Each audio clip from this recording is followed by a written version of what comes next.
This is Twin Cobra for the Sega Genesis. It just sounds cool, Twin Cobra. Not Cobra Twins, that would be Tomax and Zaymot, and they have nothing to do with this game. Although, since I don't know what the plot is, we can just assume perhaps Tomax and Zaymot got a hold of one of the helicopters, and they picked up Baroness and Scarlet. They're out to score a couple sixers and meet up with the Dreadnoughts and Zartan later for a kegger near the Terror Dome.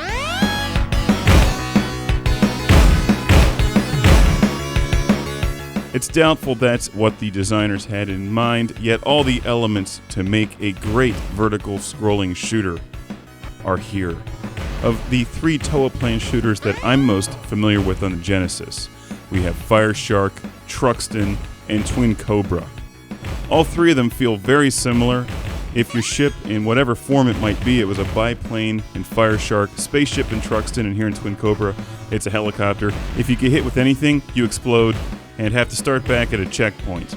Of those three games, this one is my favorite, perhaps because it fills the screen. Both Fire Shark and Truxton keep more of a vertical aspect ratio like they used in the arcades.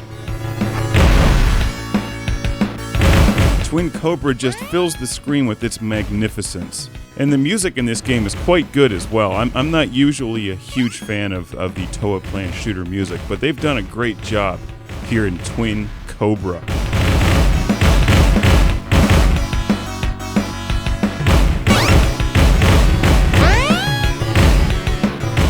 While it doesn't have quite the polish and originality of some other shooters on the Sega Genesis, like Musha, for instance, Twin Cobra should appeal to anyone who enjoys these vertical scrolling shooters. The game is outrageously fun, and you have numerous different ways that you can play the game because they give you 8 different difficulty settings.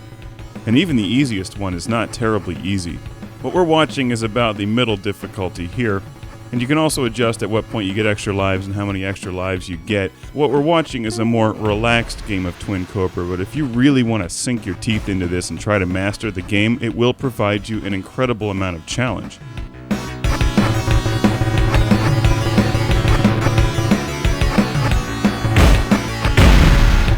Because the Toa Plan games give you no leeway. You don't get shields. If you get hit, your ship explodes. It's that simple. Few games provide as much difficulty when you're trying to just get simple power-ups, says Twin Cobra.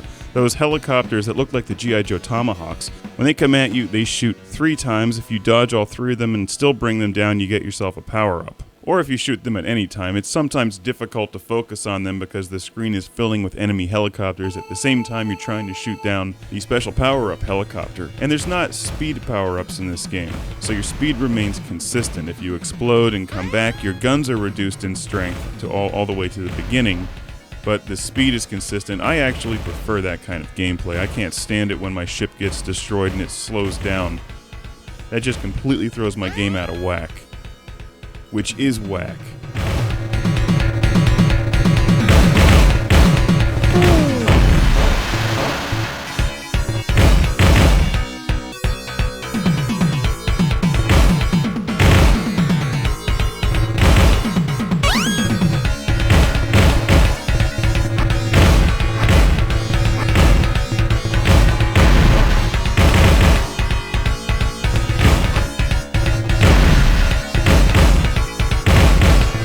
The Powerup Weapons are all pretty standard. There's nothing really fancy here. Your standard dual shot is here. There's like a green laser thing. My favorite was the spread shot. And also there's one that shoots right in front of you and to your left and right. You collect bombs, and when you use them, you don't clear out all of the enemies on screen, but you do clear off a lot of them within a nice radius.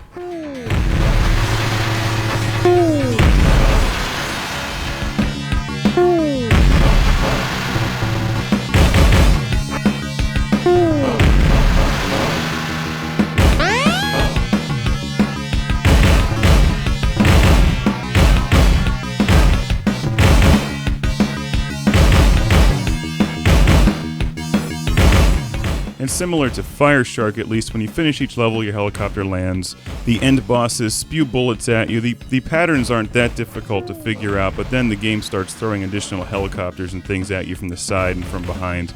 And when you get into the later levels, the game does become relentless. There's enemies coming at you from every direction, and you simply have to get them off the screen as fast as possible, or you're screwed.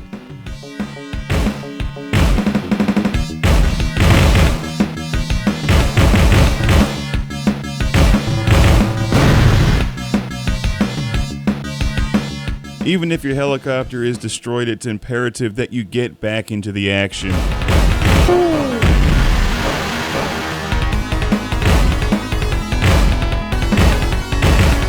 It's not every day they can get the Baroness and Scarlet at the same location willing to party together, because, they're enemies.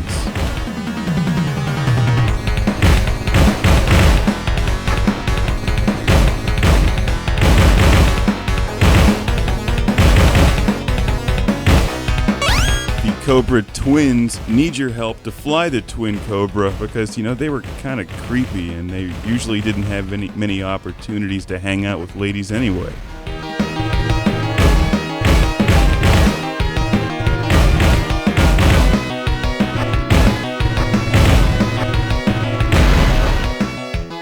Twin Cobra, you make up the story, the game provides the action.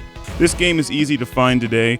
It's not one of the most common, but you won't pay more than just a couple dollars for it, and then you'll get hours and hours of enjoyment playing Twin Cobra. So long live the Genesis and Mega Drive, because shooters like this are so plentiful and so affordable and provide so much enjoyment, just like the Baroness.